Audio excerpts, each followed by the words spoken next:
Olá a todas e todos. Eu sou Pedro Augusto, esse é o Cidadão Cidade. Estamos hoje retomando, após um período de reflexão, após um período de pensar sobre a importância da comunicação, sobre os meios de comunicação como estão atualmente. Hoje estamos retomando as atividades do Cidadão Cidade e não poderia ser de forma melhor. Cidadão Cidade, como eu sempre digo e repito, é um espaço, uma possibilidade da gente refletir os nossos papéis enquanto cidadãos na sociedade. E não existe uma cidadania possível, viável, harmônica, sem política. Infelizmente, algumas pessoas costumam dizer, mas eu odeio política, eu estou longe de política. E isso é, por si só, uma forma de política. Então, estamos vivendo uma época de necessidade de isolamento social, muito embora muitas vezes ele não tenha sido respeitado, não seja respeitado devidamente. São centenas de milhares de mortos, um contexto de pandemia, e as campanhas políticas serão, pela primeira vez na história, totalmente online, ou pelo menos em grande parte dela. Ou seja, são exatamente limitações que são colocadas para o debate político mais do que necessário, afinal de contas, a pandemia também joga na nossa cara a necessidade de pensar sobre a democratização do acesso. Acesso a quê? Acesso à educação, acesso à saúde, acesso a atendimento para todas as idades, para gêneros, no sentido de incluir as pessoas enquanto cidadãs detentoras do direito a uma vida saudável, a uma moradia decente, a lazer, inclusive. Afinal de contas, vimos que o fato de ter gente trancada dentro de casa também trouxe consequências para as pessoas. A falta de comunicação, a falta de estar com as pessoas, trouxe consequências para a gente. Então, em meio a todo esse contexto que eu trouxe para vocês, e que quem está vivendo o dia de hoje sabe muito bem como que eu vou trazer aqui hoje Rogério Menezes para a gente pensar sobre projetos para Campinas. Como pensar em projetos para Campinas numa pós-pandemia? É possível? A Sergina Santos está mandando olá, boa noite, Pedro Augusto. Muito obrigado, Sergina, pela sua presença. Ela que é uma fiel seguidora aqui do Cidadão Cidade, viu? Muito obrigado pela sua presença aqui hoje. Rogério, eu vou pedir para você se apresentar para o nosso público, por gentileza. Muito obrigado pela sua presença. É com grande satisfação que, na retomada do Cidadão Cidade, após umas semanas aí de reflexão, eu volto com você aqui hoje, nos presenteando aqui com a sua reflexão, enfim, muito obrigado. Boa noite a todos e a todas que nos acompanham, né? Eu queria primeiro cumprimentar o Pedro Augusto, dizer que é uma satisfação estar aqui com você. Dessa vez deu certo, a gente teve uma primeira dificuldade de agendamento lá, mas eu fico feliz de estar aqui com você. Eu acredito que esse espaço democrático que você está gerando para eu poder conversar com os seus seguidores, com o seu movimento, com o seu projeto, né, que é o Cidadão Cidade. E eu acredito muito nesse protagonismo que as redes sociais geraram do cidadão poder se colocar, da gente poder conversar, colocar inclusive pessoas com diferentes ideias, com diferentes visões, para conversar. Uma coisa fundamental do momento em que a gente vive, e aí eu já vou me apresentar, é a gente restabelecer e garantir os espaços democráticos e a democracia, as instituições democráticas. É fundamental que a gente, pensando diferente, possamos manter as possibilidades de diálogo, de argumentação, de respeito, vendo que as pessoas têm divergência de opinião, mas que esse respeito pela democracia deve nos unir. Ela une, graças a Deus, mais de 70% dos brasileiros, e nós precisaremos nos manter aí nessa questão, nesse quesito, por mais que possamos pensar e ter até posições ideológicas diferentes, garantindo, lutando pelo direito de cada um possa colocá-la, que possa externalizá-la, que possa defendê-la.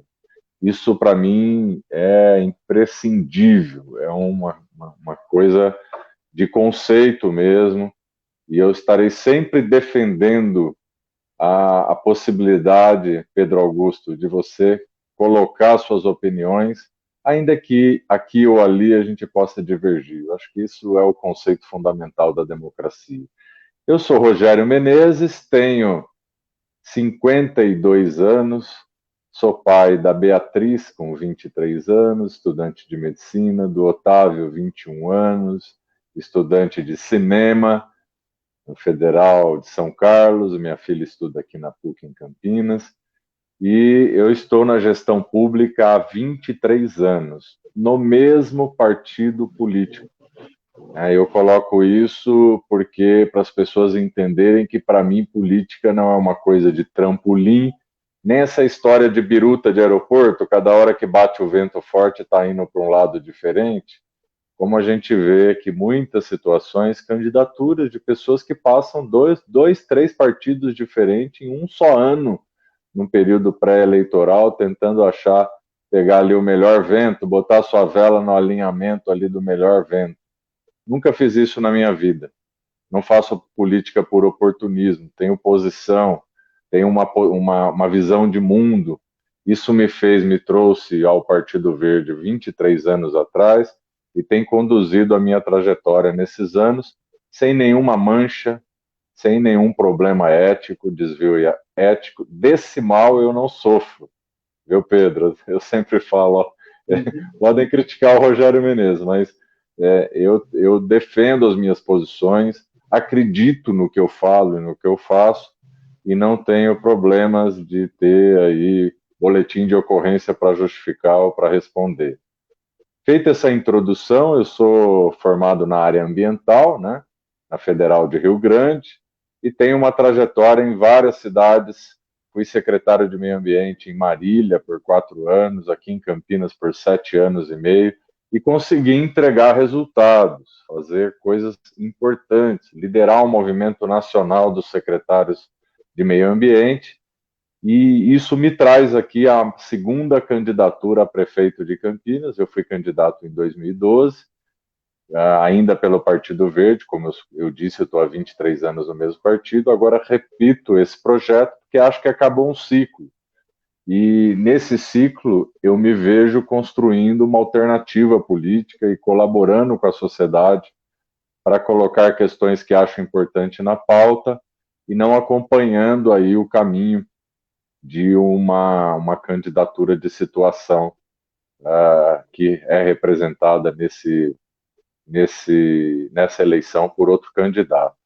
Então, a gente tem, evidentemente, que também negar o que a gente participou, também não. Eu tenho aqui como mostrar os avanços que Campinas teve na área ambiental e nas políticas de meio ambiente, mas se colocar criticamente, ter uma visão aqui de poder ter a liberdade de analisar alguns aspectos que, na nossa visão, não evoluíram bem, não estão bem, como, por exemplo, a qualidade do atendimento à saúde, a qualidade do transporte, que a gente tem rodado a cidade e são as duas reclamações centrais da população de Campinas hoje. Então, me coloco, Pedro, à disposição, estou só me apresentando e gostaria de dialogar com vocês e fiquem à vontade aí para críticas, sugestões, e a gente pode falar de tudo aqui. A gente tá em condições aí de debater o futuro da cidade de Campinas e de buscar aqui convergências ou não dentro desse espaço democrático, mas desde antemão aqui eu agradeço muito a sua oportunidade. Eu que agradeço aqui pela oportunidade. Gostaria de iniciar a nossa conversa de hoje falando sobre um fato recente. No Pissarrão, centenas de árvores estão sendo derrubadas. Enfim, eu vi imagens hoje, né, disponíveis na internet, que são desoladoras. A gente está vivendo uma época de 38, 40 graus de temperatura, uma coisa absurda. É impossível, inclusive hoje eu vou fazer uma entrevista completamente suado aqui hoje, sabe, com a testa brilhando, porque é impossível realmente a gente não lidar com esses fatores que estão ambientais, que estão determinando nossas vidas. Então, nesse momento, nesse período será que não daria para pensar numa ciclovia que pudesse contornar as árvores, ou pelo menos retirar o mínimo possível de árvores? Pelo que eu estou sabendo, cerca de 160 árvores foram derrubadas. Então, gostaria de saber qual que é a sua posição em relação a isso, uma possível prefeitura de Campinas, como é possível administrar a parte ambiental de uma cidade que, afinal de contas, é tão conhecida por ser arborizada, respeitando o meio ambiente e a natureza, e beneficiando também a construção de uma ciclovia. Bom, Pedro, agradeço a sua pergunta, que primeiro me dá a oportunidade de dizer que nesses 7 anos e meio de Secretaria do Verde, nós plantamos 408 mil árvores nativas em compensação ambiental, apenas a Secretaria do Verde. Somados aí aos plantios realizados pela Secretaria de Serviços Públicos, isso em áreas urbanas ou rurais, e a maior parte disso em áreas de preservação permanente, nós chegamos a ultrapassar a casa de 1 milhão de mudas de árvores nativas plantadas. Então, esse caso que você está falando é de uma obra, de um trecho do plano cicloviário de Campinas, realmente envolve aí essa retirada de árvores e o plantio de 2.098 mudas de árvores nativas como compensação. Essa parte da obra, desse trecho de quase 5 quilômetros de ciclovia, tem como compensação tanto a obra quanto o plantio de obrigações da MRV, que é uma empresa que executa obras em Campinas, e é de responsabilidade o projeto e o planejamento da obra da INDEC. São 190 quilômetros do plano cicloviário. Então, nesse caso, uma boa parte das mudas são mudas que não são nativas, são árvores exóticas, né? E não havia, a gente inclusive houve num primeiro momento uma denúncia, uma reclamação, a obra foi paralisada para readequação de projeto, e se fez se observou que realmente o projeto ele estava suprimindo o mínimo possível de árvores para passar o trecho nesse trecho cicloviário, um trecho que foi inclusive aprovado com os cicloativistas da cidade, foi divulgado, foi objeto de toda uma regulamentação aonde passariam os 190 quilômetros, e agora estão em execução. Então, a gente acredita que, embora tenha, sim, um impacto, não existe obra de engenharia sem impacto, a passagem do plano cicloviário, o trecho nesse trecho do Pissarrão, é importante no contexto geral do plano cicloviário. E envolve 2.098 plantio de árvores nativas compensatórias, no mesmo local, na mesma região do Pissarrão, nas áreas de preservação permanente. Então, se achou por bem, os técnicos do licenciamento ambiental autorizaram, houve esse termo de ajustamento de conduta e de plantio compensatório, no valor de mais de 2.000 mudas, né, como eu falei, 2.098 mudas. Então, evidentemente que há um impacto, mas a obra ela está regular. Ela foi, inclusive, revista em relação ao transplantio de algumas das mudas, que tinha dado lá uma grande repercussão. A legislação não permitia, Pedro, a gente exigir compensação e transplantio de árvores exóticas. No caso, tinha umas palmeiras imperiais lá no Pissarrão.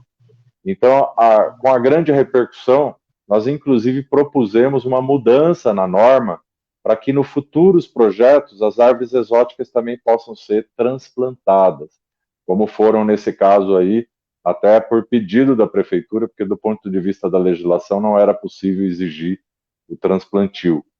Então, o que eu queria esclarecer é que o plano cicloviário tem um ganho ambiental enorme, porque você vai gerar 190 quilômetros de ciclovias interligadas, e que isso reduz a poluição do ar, que as pessoas começam a deixar os seus carros em casa.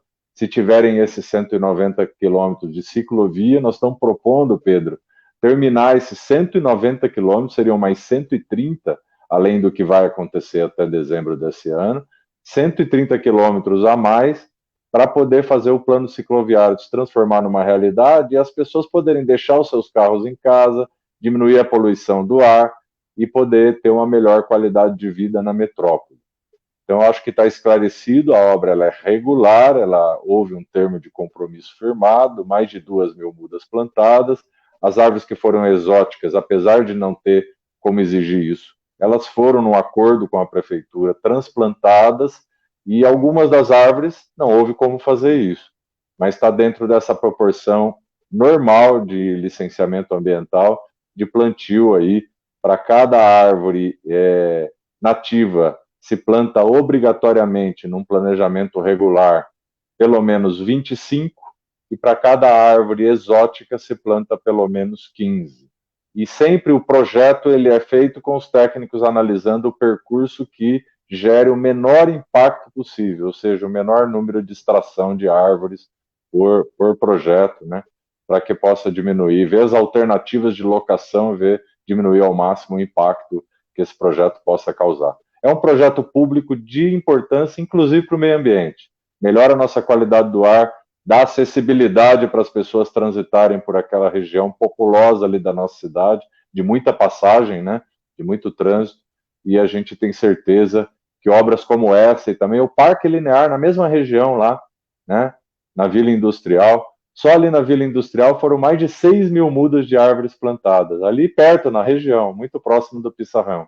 Isso já plantado antes, já está lá plantado naquela região dos novos prédios ali da construtora, da MRV, os prédios que tem ali no Parque Industrial. Então, já existem 6.000 mudas plantadas, 63.000 metros quadrados de parque linear entregue, e agora vem esse trecho adicional aí da ciclovia, que eu tenho certeza que, ao final, quando as pessoas verem todos os trechos interligados, as pessoas vão de concordar que vale o impacto, que valerá o resultado final em termos de melhoria até da qualidade do ar e da mobilidade urbana no nosso município de Campinas. Mas obrigado pela crítica, por levantar o assunto, que sempre é polêmico, derrubada de árvores, mas para dizer que é uma obra regular, licenciada, e a gente acredita que o plano cicloviário está no caminho certo. Olha, eu gostaria de, antes de prosseguir aqui com a nossa conversa, de agradecer a presença aqui. São várias pessoas que estão dando boa noite para a gente. Muito obrigado a todas e todos que estão aqui presentes. É muito importante a presença de vocês aqui. Aqui a Maraísa Ribeiro disse: Rogério Menezes é o candidato mais preparado para enfrentar as demandas ambientais. Confira aqui durante a live. Bill Dias está dizendo: gratificante ter os detalhamentos, Rogério Menezes.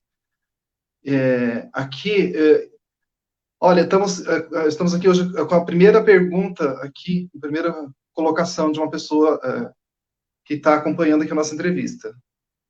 Uso a bicicleta para me locomover, mas é horrível como o ciclista não é respeitado nessa cidade. Nunca vi nenhum amarelinho multando algum dos motoristas que ultrapassam com menos de 1,5 metros de distância, nem os que estacionam param em cima das ciclovias de Barão Geraldo. A Serdina Santos está dizendo: temos que renovar, sim, o meio ambiente, plantando árvore.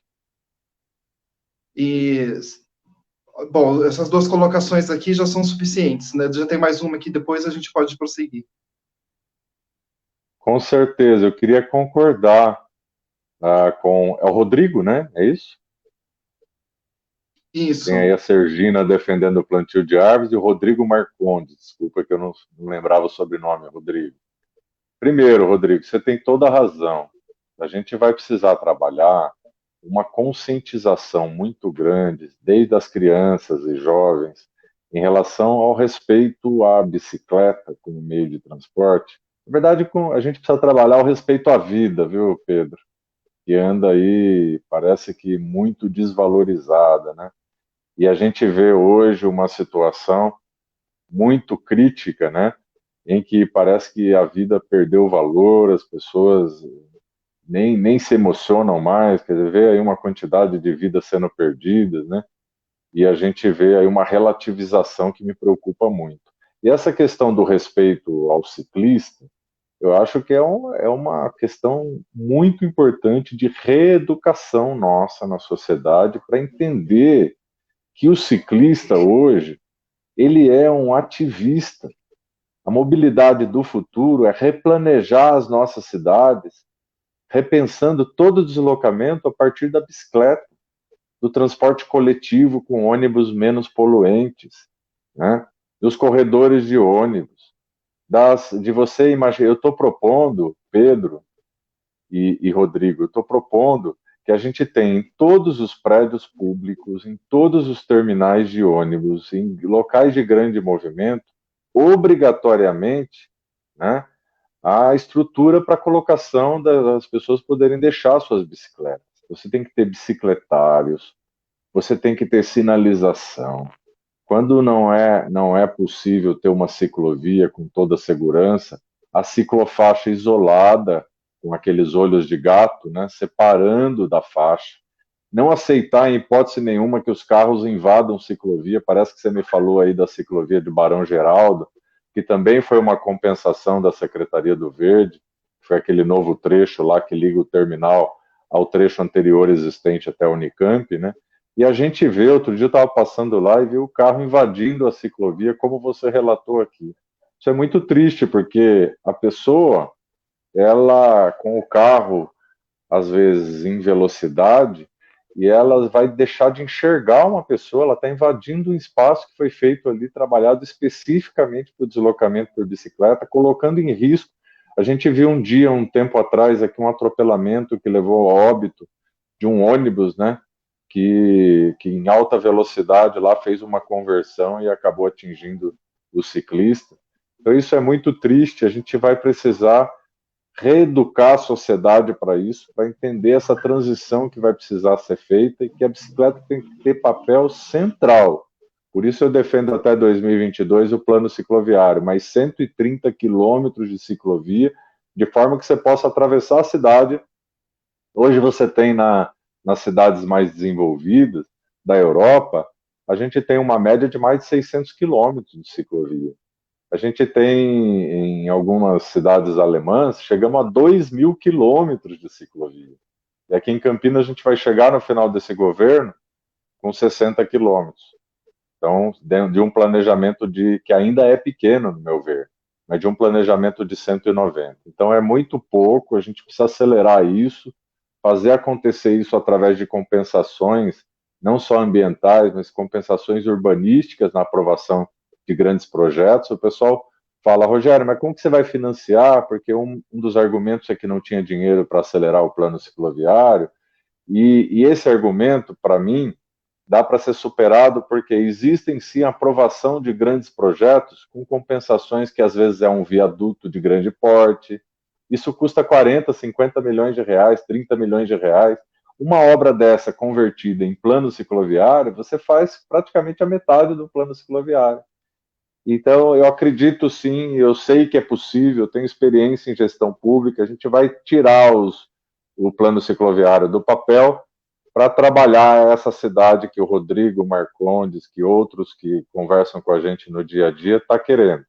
Uma cidade mais inclusiva, uma cidade mais sustentável, uma cidade que a bicicleta tenha papel central, que o ônibus possa ser menos poluente, que os corredores possam fazer essa transição para mobilidade sustentável, com 339 ônibus elétricos que estão previstos nos 36 quilômetros do BRT, mas que ainda não saíram do papel. Só vão sair do papel com a nova concessão do transporte. Compromisso nosso aqui. Bicicletários em todos os prédios públicos, nos terminais de ônibus e acelerar o plano cicloviário para a gente poder avançar com mais segurança para os ciclistas e também com uma cidade com o ar mais limpo, com uma cidade cada vez melhor para a gente viver melhor. A Bill Dias, ela está dizendo aqui, ótimas colocações, reeducar e reestruturar a qualidade do ar e da vida. Gosto muito da opção de bicicletários em locais de grande circulação de pessoas. A Maraísa Ribeiro, ela está falando aqui, Rogério Menezes, secretário municipal do Verde, Meio Ambiente e Desenvolvimento Sustentável de Campinas, de 2013 a 2020.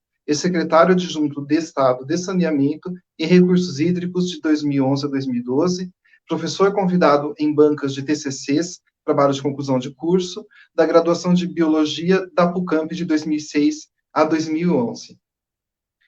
Eu gostaria de aproveitar essas colocações e perguntar uma coisa para o senhor. Durante alguns períodos da juventude, dos estudos, as pessoas se permitem sonhar mais. Eu tenho a sensação que, com o passar do tempo, os sonhos vão se desfazendo, as esperanças também vão se desfazendo, e com a política não tem sido diferente. Eu vejo um desfacelamento da esperança das pessoas na possibilidade da política como uma representação.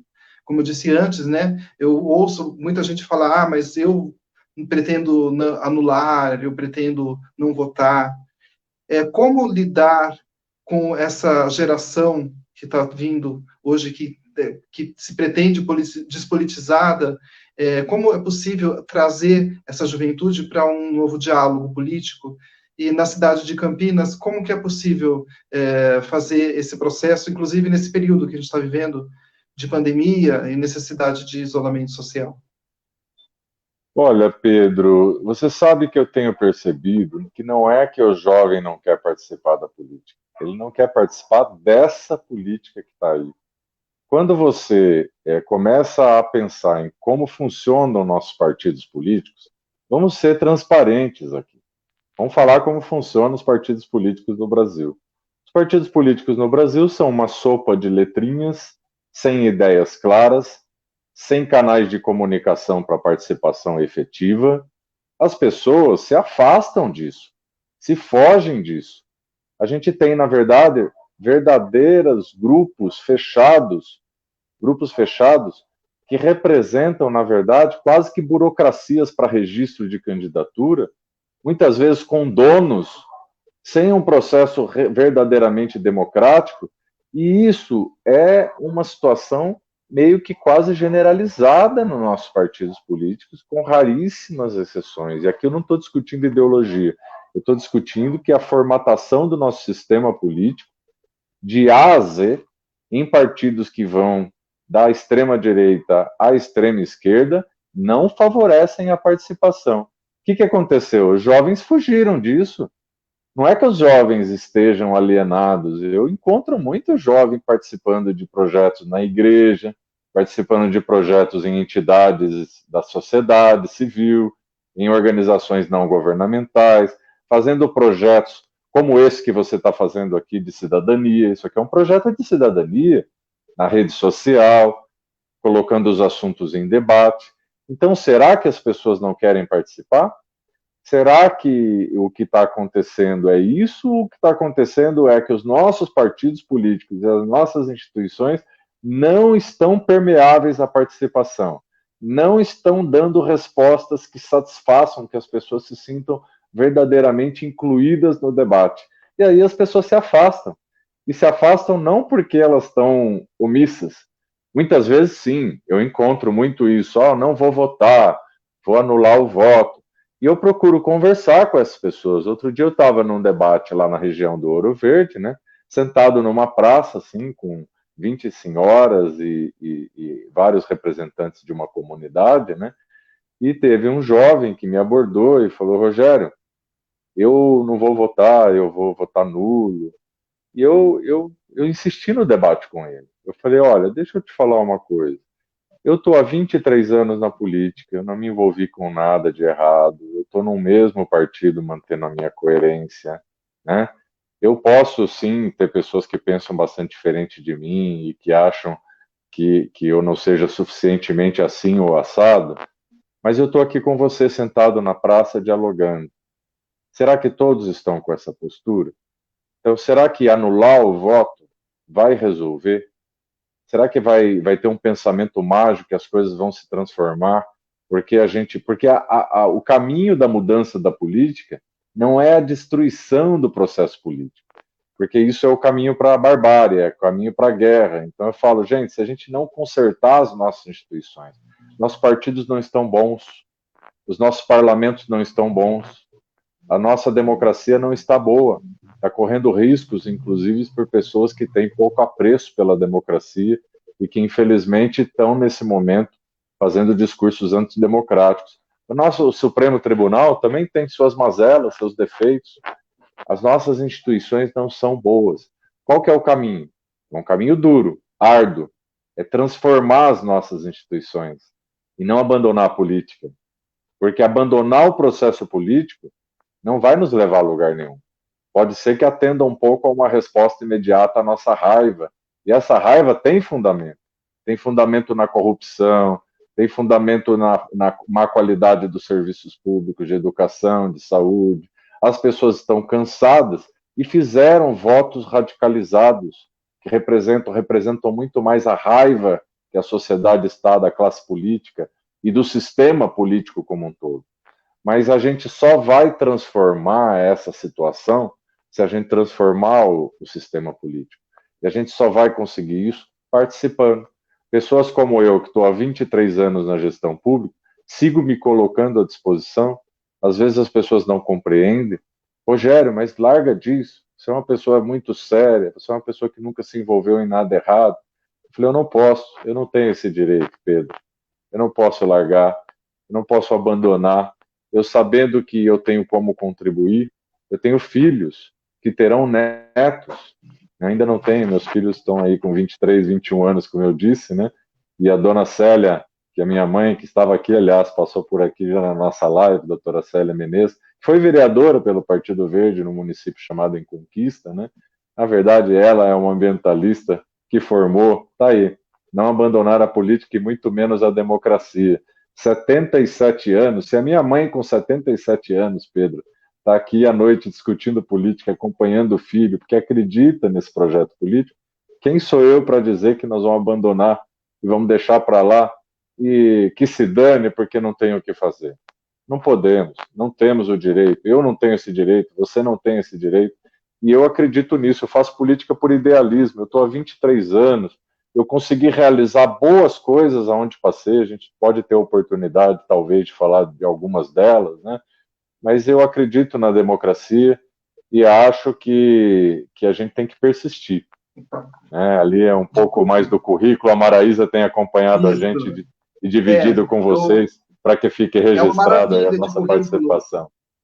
Essa maravilha de currículo aqui vai ficar na nossa cara aqui um pouquinho. Deixa eu ler aqui para todo mundo, tá? Só estou avisando aqui porque a gente sumiu um pouquinho. Eu agradeço. Rogério Menezes foi candidato a vice-governador do estado de São Paulo, na chapa encabeçada pelo ambientalista Fábio Feldman.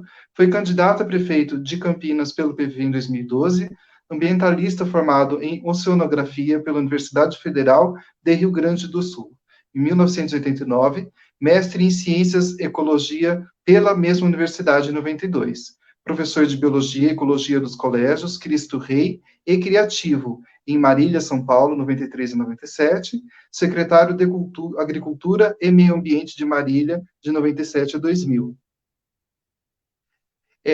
Gostaria de aproveitar, então, em relação a toda a sua experiência e esse período que a gente está vivendo, dessa necessidade de isolamento social, você já provavelmente nunca se deparou com a necessidade de ter que utilizar mais de meios digitais para poder conversar com as pessoas, né? Como a gente está sendo obrigado a utilizar agora. Quais são os desafios para esse período? E eu gostaria de aproveitar, assim, fazer um combo de duas perguntas em uma. Os desafios para se fazer campanha, levando em consideração esse contexto, e o que é a arte da política? Olha, Pedro, primeiro, o desafio de se fazer campanha, estamos todos num novo processo inédito. Nunca na nossa democracia houve uma situação como essa. Evidentemente, a gente tem que ter todo cuidado. Deu uma falhada. Deu uma falhada? Vamos ver aqui se a gente melhora de novo. Voltou o áudio? Não, agora está ótimo. Está ótimo. Eu estava explicando, Pedro, que a gente precisa, nesse processo inédito, ter muita responsabilidade. Eu, como candidato, eu tenho... Às vezes as pessoas insistem em reuniões presenciais. Eu falo, gente, olha, reunião presencial, com máscara, até no máximo 10 pessoas. Depois vocês retransmitam para outras pessoas.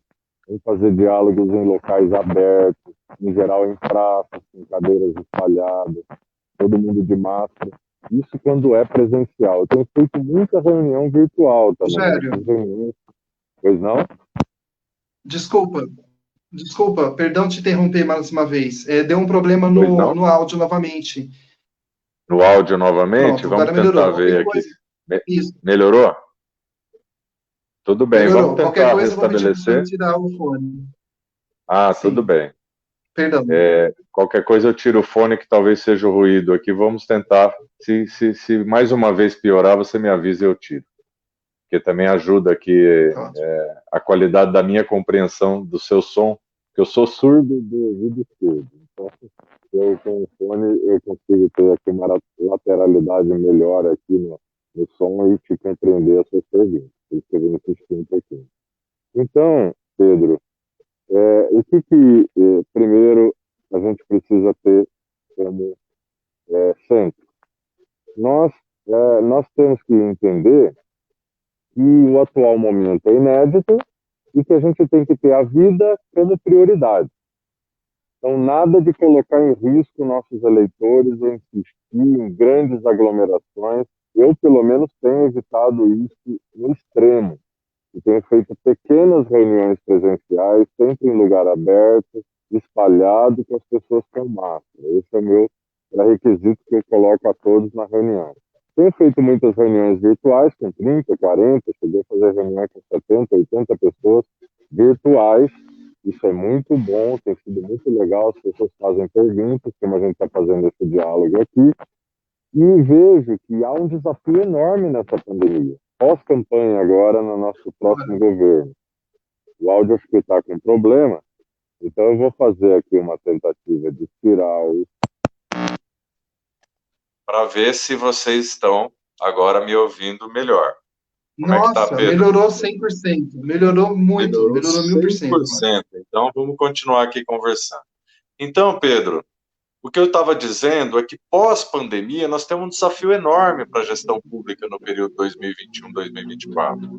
Porque nós temos queda de arrecadação, nós temos aumento de despesas, porque o impacto do desemprego, a questão das pessoas estarem perdendo planos de saúde, as pessoas estão colocando os filhos com essa questão toda social e econômica em escolas públicas, tirando as pessoas da rede privada, seus filhos, né? Então a gente vai ter um poder público pressionado por aumento de despesas, pressionado por redução de despesa, de receitas, e entre esse desbalanço entre receitas e despesas, nós vamos ter que fazer mais com menos. É a única alternativa que vai nos sobrar. Nós vamos precisar de um prefeito experiente, que saiba fazer o diagnóstico correto das políticas públicas, aumentar a eficiência na aplicação dos recursos, para a gente poder entregar mais resultados na sociedade. E a sociedade está muito chateada. Eu tenho observado que a gente quer, por exemplo, as pessoas querem que tenha remédio e que tenha médico nas unidades básicas de saúde. Que isso é um pré-requisito para não ter um sistema hospitalar como a gente tem hoje, de atendimento caro, terciário, sobrecarregado, inchado, com pacientes que têm doenças que poderiam muito, muito bem ser resolvidas no âmbito de uma visita domiciliar do médico de família, da equipe de medicina da família, ou mesmo nos nossos centros de saúde se funcionassem melhor do que estão funcionando. Então, a gestão agora, uma vez que a gente teve sim algumas melhorias de estrutura, de reformas, de entrega de novas unidades, mas precisa funcionar melhor e não está funcionando. E eu estava fazendo gestão da área ambiental, estou me propondo a usar a eficiência que eu apliquei na Secretaria do Verde, que hoje é uma secretaria completamente informatizada e que entrega resultados, velocidade de análise, qualidade do atendimento público, e todo mundo reconhece isso, para a gente expandir isso para os serviços das demais áreas. Fundamentalmente, a qualidade do transporte. Tem uma oportunidade chamada BRT, mas que é um perigo e uma oportunidade. Por que é um perigo? A obra física está indo, vai se entregar a obra, mas a gente precisa colocar o sistema para funcionar. isso vai depender da concessão acontecer para os ônibus biarticulados, elétricos, poderem chegar no sistema. Se isso não acontecer rapidamente, a gente vai correr o risco de depredação do investimento de 500 milhões de reais começar a ser perdido e das pessoas terem que pegar o ônibus a diesel, o velho ônibus a diesel lá, e superlotado, a 50, 100 metros depois daquela estação maravilhosa do BRT, porque a concessão precisa acontecer e ela tem que acontecer em 2021. Eu estou alertando muito isso. Foi colocado pela Maraísa aí, me lembrando, inclusive, né, Maraísa, que é uma defensora, e eu também sou defensor. Acabei de receber hoje, e postei nas redes sociais, o vídeo lá de apoio do Eduardo Jorge. O Eduardo Jorge, ele foi o pai do SUS, um dos deputados mais atuantes na época da Constituinte, para estabelecer o Sistema Único de Saúde, que graças a Deus existe, porque se não fosse o SUS no meio dessa pandemia, aí que a gente ia ver como a situação seria ainda mais grave. Graças à capilaridade do SUS, o SUS é uma oportunidade. O SUS precisa ser valorizado, defendido, porque é aí que a gente consegue fazer com que as pessoas sejam atendidas, independente de sua classe social. Nós precisamos aperfeiçoar o SUS, corrigir as suas falhas, melhorar o sistema, mas defendê-lo a cada dia. Graças a Deus a gente tem o SUS. O SUS permitiu que muitas coisas no Brasil, como o enfrentamento da AIDS, por exemplo, toda aquela a situação que o Brasil até virou referência mundial, foi graças à oportunidade de ter um SUS. Então a gente precisa defender o que é bom e trabalhar para aperfeiçoar e ver as críticas. Está faltando médicos em equipes de saúde da família que estão incompletas, não está tendo boa gestão na distribuição dos medicamentos, nas licitações, no planejamento dessas licitações, e a gente chega a ter aí 18 medicamentos faltando, como eu disse hoje, ontem eu ouvi no Ouro Verde, né? Olha, aqui a lista é essa aqui, me mostrou no Zap a lista dos remédios que não tinha. Então, nós precisamos fazer uma boa gestão melhor para valorizar o SUS, mas corrigir essas arestas de coisas que realmente não estão funcionando. A arte da política. O que é a arte da A arte política? da política. A política, infelizmente, ela se desviou na trajetória por conta de maus políticos, por conta de um sistema político viciado que não está funcionando. Mas a arte da política, a política é uma das atividades mais nobres de doação ao bem comum. Assim deveria ser. Quando a gente fala da política, quando você fala de candidato, candidato vem de cândido. Candidato vem de pureza, tem relação com puro. Imagina o que virou hoje os candidatos ou os políticos de uma forma geral, né? Então se afastou muito do ideal da política. Nós precisamos recuperar a política como espaço de trabalho coletivo, de doação ao próximo. Eu vejo o que você está fazendo, Pedro, nesse projeto, é uma doação ao coletivo, é uma doação ao próximo. Quando você está usando um espaço, um tempo seu profissional, uma formação, um dom que foi lhe dado e desenvolvido na sua atividade profissional, para colocar à disposição da sociedade diferentes ideias, pensamentos, ouvir os candidatos que quiserem dialogar com você e com os seus convidados, os seus seguidores. Isso é política. Isso é a boa política. Então, nós precisamos recuperar a política como espaço do coletivo, de doação, de fazer o bem, de potencializar os serviços públicos para que possam atingir melhor, ajudar melhor as pessoas a alcançar resultados de melhoria da qualidade de vida. Isso não é teoria. A gente vê que quando isso é feito com essa postura na gestão pública, as coisas acontecem e bons resultados aparecem. Quando a política é feita de forma individualista, de forma a reforçar o ego, de forma a vender os heróis, de forma a fazer uma campanha de marketing permanente para potencializar os futuros espaços de ocupação política, aí desanda. Aí não dá certo, o Bill, que eu estou vendo que está aplaudindo, não dá certo. A gente precisa recuperar esse espaço do coletivo. E eu acredito muito, Sandrinha, Vamos falar do Bosque do Jequitibás. Isso está no nosso plano de governo, e eu, inclusive, divulguei essa semana o plano de governo completo, porque ontem foi o Dia Mundial dos Animais. Então, pode olhar lá no meu Face, que tem todos os projetos, a proposta para os animais, inclusive que os animais do Bosque do Jequitibás nós vamos passar a gestão do Bosque do Jequitibás para a Secretaria do Verde, para o Departamento de Proteção e Bem-Estar Animal, ao conseguir refúgios para levar esses animais de grande porte que estão lá. O Bosque do Jequitibás não é lugar para animais de grande porte. Ali vai ficar um espaço de CRAS. CRAS é um centro de recuperação de animais silvestres, que possam ser depois recuperados e soltos no seu ambiente natural, né? E também isso vai trabalhar articulado com a unidade do Centro de Integração Animal, que é ali que vai acontecer. Ali, Juliana, minha irmã, professora, viu? Professora da rede pública de ensino do estado de Minas Gerais. Está sofrendo lá com a visão neoliberal aí dessa questão da educação. Os professores lá que demoraram meses para receber um 13º salário, mesmo ganhando salários reduzidos. Muitas dificuldades quando a gente não tem a exata compreensão do papel e da importância de um professor na formação de todas as outras profissões. Então, o que eu queria voltar à proteção animal é que a gente precisa fazer avanços que a gente já fez nos últimos anos, mas fazer os avanços continuarem. O SAMU Animal continuar atendimento, 10 mil castrações por ano, continuar no castramóvel, enfrentando essa questão aí da vacinação, inclusive para 10 doenças de todos os animais que forem vacinados, microchipados e castrados, e precisamos também finalizar o ciclo de animais em cativeiro.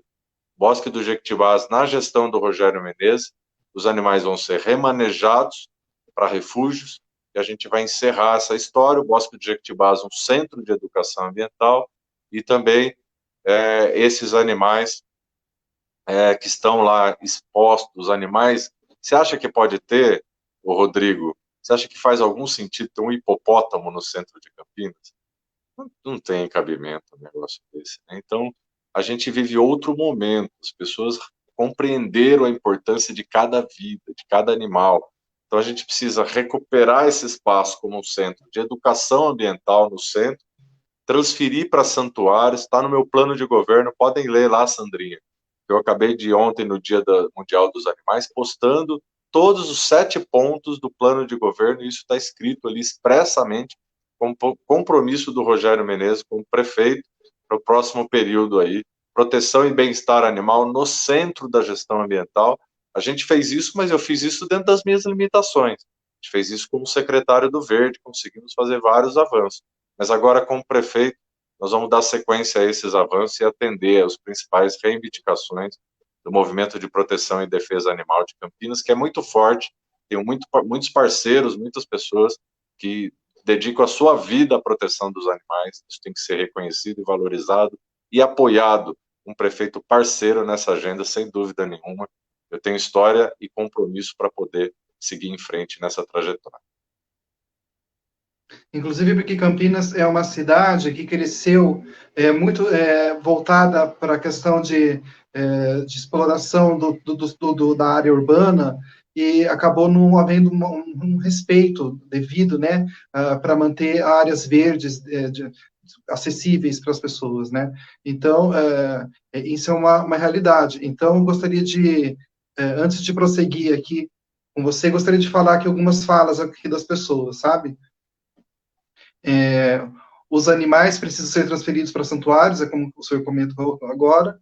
É que muita esperança ao ver vários jovens envolvidos hoje em coletivos, em projetos de preparação dos jovens para valorizar ou participar ativamente na política. Isso nos deixa alegres e com sensação de grandes avanços. Eu gostaria aqui de aproveitar para falar sobre a questão dos animais, salientar aqui que o movimento do veganismo, que é um movimento muito importante, que também, enquanto política, enquanto filosofia de vida, da possibilidade da gente refletir na ética da nossa alimentação. O Rodrigo Marcondes, inclusive, é uma pessoa que já concedeu entrevista a respeito do tema aqui hoje, estar presente, né, nos dando a honra também da sua participação. E gostaria de aproveitar para dizer que conheçam e pesquisam o veganismo, porque ser vegano não significa necessariamente passar por um processo radical de transformação de vida, mas conhecer uma nova forma de encarar aquilo que a gente coloca no nosso prato, sabe? Eu só gostaria de aproveitar aqui, porque, como eu costumo dizer, nossa live, nossas regras, então eu estou aproveitando aqui para trazer esse assunto à baila. A Bio Dias está dizendo aqui, olha, assisti a live sobre o seu projeto de governo completo, e realmente gostei muitíssimo, Rogério Menezes. O Rogério Marcondes, ele está dizendo aqui assim, olha, CRAS no centro da cidade só se for temporário. Já tem verba para construir um CRAS digno para uma cidade que nem Campinas. Sim, posso esclarecer isso, se eu puder, para o Rodrigo, para a gente não deixar passar. O que ocorre é o seguinte, Rodrigo, o projeto executivo do novo CIA, que é o Centro de Integração Animal, ele será ali, do lado da Anhanguera, da rodovia Anhanguera, né? Perto do Jockey Club, aquele terreno grande que tem antes do Jockey Club, para quem está indo no sentido São Paulo à direita da Anhanguera. Esse terreno ele já está sendo disponibilizado para a Prefeitura pelo Ministério da Agricultura e o projeto executivo está quase pronto. É uma das heranças aí desse governo, deixou esse projeto pronto. E ali tem um CRAS completo. O que a gente está propondo é que, em muitas situações, a gente precisa de até fazer essa transição, porque a obra vai demorar para construir o CRAS ali.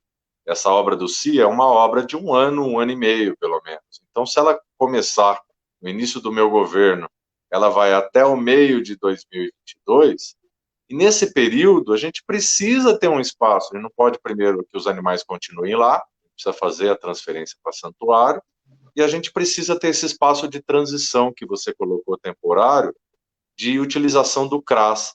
A ideia do futuro é que o parque seja um grande centro de educação ambiental, que o Bosque do Jequitibás. Mas nesse período, essas jaulas, esses espaços que existam lá, pós-transferência dos grandes animais, nos ajudariam nessa transição até a construção do Centro de Integração Animal lá na Anhanguera, que vai ser o nosso centro definitivo, com a base do CRAS, a base do SAMU Animal e a sede do DPBE, Departamento de Proteção e Bem-Estar Animal. Só para esclarecer, então, essa verba já existe, tá?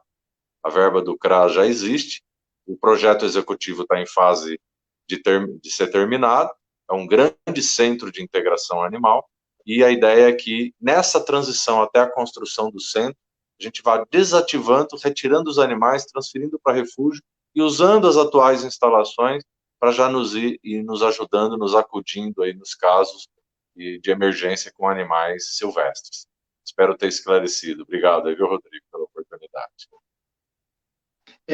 Eu vou aqui partir para a pergunta da Sandrinha Lancher. Primeiro ela está dizendo aqui, detona, Pedro. A Maraísa, ela colocou um link aqui, olha, o plano de governo, link, site TRE. Então, para quem está assistindo aqui, quem for assistir futuramente, é só clicar aqui no link, que está bem acessível para as pessoas terem acesso, tá? Muito obrigado, Maraísa, pela ajuda aqui. Aqui, a Sandrinha está perguntando aqui, o que é CIA? Qual a diferença com o CRAS? O Centro de Integração Animal, Sandrinha, é um complexo que inclui um CRAS, ele inclui uma parte de atendimento hospitalar, um centro cirúrgico, inclusive para cirurgias de grandes e pequenos animais. Ele inclui a parte administrativa do Departamento de Proteção e Bem-Estar Animal da Prefeitura. Ele inclui a base do SAMU Animal. Tudo isso num só lugar. Então, por isso que ele chama Centro de Integração Animal. Ele é um equipamento muito amplo. O terreno já está ali disponível, ali a gente está fazendo a tratativa burocrática. Eu não estou fazendo mais porque eu não sou secretário, deixei a secretaria para ser candidato a prefeito, né? Mas a equipe da Secretaria do Verde continua trabalhando com o diretor, que é o Paulo Ancel, estão trabalhando nisso. Foi inclusive o vice-prefeito Henrique Magalhães Teixeira que nos ajudou na articulação para trazer essa doação do terreno lá do Ministério da Agricultura e Pecuária para a Prefeitura de Campinas, e ali vai nascer o CIA. E quando eu falo que o CRAS no Bosque do Jequitibás é temporário, é porque ali está projetado um CRAS, inclusive vai ter visitação do CIA.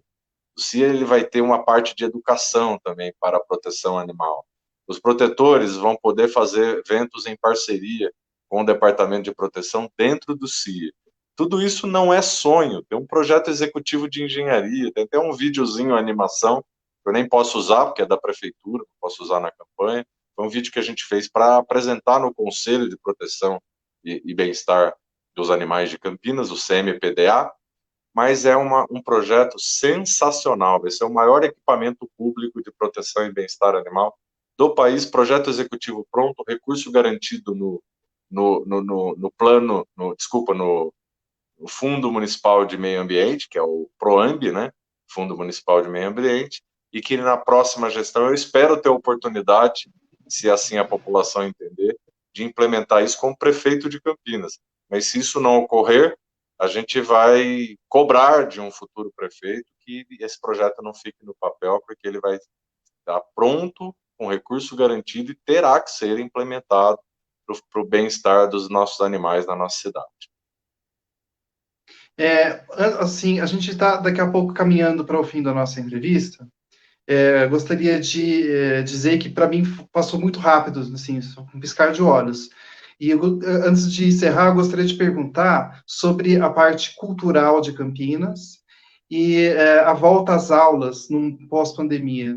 Assim, quais são os projetos para Campinas relacionados à cultura, ao fomento da cultura, enfim, talvez assim reforma de teatros,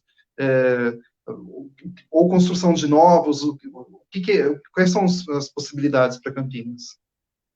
Ótimo, vamos então encerrar falando de educação e cultura. Primeira coisa, está correta a decisão de não voltar às aulas. Eu estava achando isso aqui uma loucura, a rede pública municipal voltar às aulas em 2020. Eu acho que a gente tem que, esse tempo agora, ser um tempo de planejamento, porque o ano de 2021 vai exigir muito, vai exigir dos educadores, vai exigir dos alunos, vai exigir dos servidores públicos, para a gente poder recuperar. Mas existe um mecanismo para fazer essa recuperação. A nossa educação está organizada em ciclos. Esses ciclos, eles quebram essa ideia de ano série, sabe aquela ideia? Primeiro ano, segundo ano. Não, são ciclos de aprendizagem. Os nossos professores, diretores, têm condições, são experientes, vão junto com o prefeito que vai saber ouvir. A minha proposta é democracia. Perguntaram qual que seria a primeira medida da educação do próximo governo. Eu falei, vai ser antes do próximo governo. Assim que terminar o segundo turno da eleição, a gente tiver uma vez eleito prefeito de Campinas, nós vamos chamar os diretores de escolas públicas e privadas, da rede de ensino estadual também, das delegacias de ensino, das duas delegacias de ensino, para a gente imediatamente ver as medidas que são necessárias para a gente superar o desafio de 2021. Vai ser o ano mais difícil da educação, porque nós vamos ter que retomar, colocar a educação no trilho, com todas as dificuldades que já vinha passando. Nós não temos tido muito estímulo, muita visão de futuro nessa área do governo federal. A gente tem que admitir que, infelizmente, a visão não converge com os desafios que a gente tem que fazer da democratização, da participação, da melhoria da qualidade do ensino. Então, nós vamos ter que contar muito com a união do prefeito com os servidores públicos da rede de ensino, com os pais, com as comunidades escolares, para a gente poder entregar melhores resultados. Eu acredito muito na música como instrumento de unir a educação e cultura. Acredito muito no esporte, a retomada do esporte nas nossas escolas, atividades culturais e esportivas abertas no contraturno, inclusive nos finais de semana, para a gente envolver a comunidade do entorno. Isso gera inclusão social, isso tem múltiplos benefícios, inclusive no aprendizado. E eu acredito muito também, indo agora mais especificamente para a área cultural, que a gente precisa parar para fazer um plano da cultura campineira Campinas é terra de Carlos Gomes, Campinas tem uma vocação regional para liderar a cultura, Campinas tem artistas fantásticos nas mais diversas áreas, músicos, artistas plásticos. Nós precisamos descentralizar as atividades culturais, nós não podemos viver de atividades na concha acústica do Taquaral, nós precisamos levar a cultura para a periferia da cidade, nós precisamos ter a descentralização das nossas ações, atividades. Eu tenho certeza que nós vamos gerar uma rede de união dos atores culturais em todos os segmentos, dos cidadãos que têm envolvimento com a questão da cultura e do esporte, e vamos levar isso para a cidade, movimentar a cidade com atividades. Todo mundo vai querer associações, clubes de serviço, em clubes, que existem clubes na nossa cidade ociosos, que podem também ser acionados pela prefeitura. Então, nós precisamos fazer um plano de cultura e executar esse plano de cultura com descentralização. Evidentemente, tem coisas que estão aí colocadas e que estão aí e que precisam ser aceleradas. Por exemplo, as obras de recuperação do centro de convivência. No centro de convivência, vamos encarar isso, tirar essa obra do papel, existe o recurso, está lá o processo de licitação, precisa acontecer. É uma questão simbólica para a cidade. Então, a gente precisa fortalecer a participação, né? Fortalecer os conselhos, fortalecer a construção conjunta da cultura, do esporte, e fazer com que isso chegue de forma descentralizada aos 4 cantos da cidade. Essa é a minha visão. Não o prefeito e a prefeitura querendo fazer junto, sozinho, mas fazendo junto, chamando todo mundo, vendo os atores, que espaço precisa, que apoio precisa, articulando com as empresas, porque não adianta a gente achar que vai resolver com orçamento público, em período de crise ainda. Então a gente tem que sair de dentro da prefeitura, articular em rede com todos esses atores que existem. Eu tenho certeza que vão produzir muita coisa na cultura, movimentar a cultura, o esporte, o lazer na nossa cidade. Isso vai ser muito bom para favorecer a inclusão social, principalmente para os jovens, para as crianças, nas periferias das nossas cidades. Inclusive porque, afinal de contas, a cultura, a arte, elas estão entrelaçadas com uma sociedade melhor. Agora, nesse período de pandemia e necessidade de isolamento social, mais do que nunca, assistir filmes, ler livros, inclusive, eu tenho contato com pessoas do ramo editorial, e o que eu estou sabendo é que houve um aumento do número de vendas de livros, né? Inclusive de estilos literários que parecem que são ignorados, né? Geralmente, como poesia, por exemplo. Então, está tendo, sim, existe demanda. O que não existe, infelizmente, muitas vezes, é o acesso, né? A gente tem aqui em Campinas, realmente, alguns espaços que são subaproveitados, e temos a esperança de que um dia a gente possa ver essa cidade revitalizada, enfim. Gostaria de aproveitar aqui, só voltar um comentário aqui, do Rodrigo Marcondes. Gostei do esclarecimento, todas as vezes que ouvi sobre o CRAS no bosque, ninguém nunca falou que seria algo temporário, mas reforço aqui a importância da não exposição dos animais em vitrines. Podemos ser mais generosos culturalmente e usar da tecnologia para expor como os animais realmente vivem em seus habitats, enquanto os respeitamos. CRAS para os que podem ser reabilitados, santuários para os que não. Assina embaixo, Rodrigo. Exatamente isso. Olha, eu gostaria de agradecer aqui a sua presença, dizer aqui que a arte liberta, a arte da política também liberta. Mais do que nunca, a gente precisa aprender a dialogar, e vou reforçar aqui, lutar pelo lugar de fala é também lutar pelo lugar de escuta, é também se colocar na possibilidade de escutar as pessoas, de parar de fazer do diálogo apenas a possibilidade de um monólogo constante, em que as pessoas têm a necessidade de apenas provar estarem certas, mas apenas de colocar suas certezas um pouco de lado e saber dialogar de uma forma cordial, de uma forma gentil, educada. A política também se faz com a possibilidade do afeto, com a possibilidade do respeito, e não existe política construtiva sem esses itens. Então, eu gostaria de agradecer aqui pela sua presença, Rogério. O Maurício está dizendo boas propostas, temos que dar mais visibilidade ao candidato do PV. Show, ótima entrevista. Então, eu gostaria de agradecer aqui a todas e todos que estão presentes aqui na nossa conversa, dizer que não poderia ter voltado o programa depois de um período de reflexão, eu não poderia voltar de melhor forma.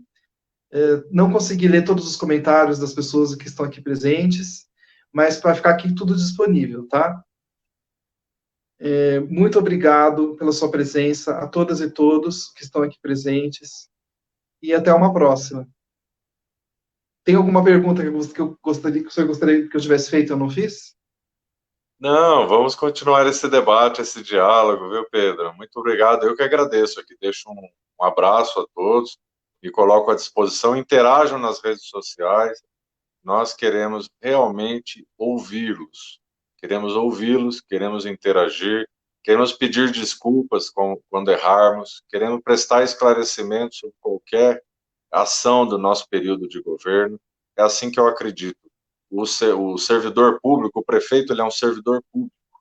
Ele não é um dono da verdade, ele não é também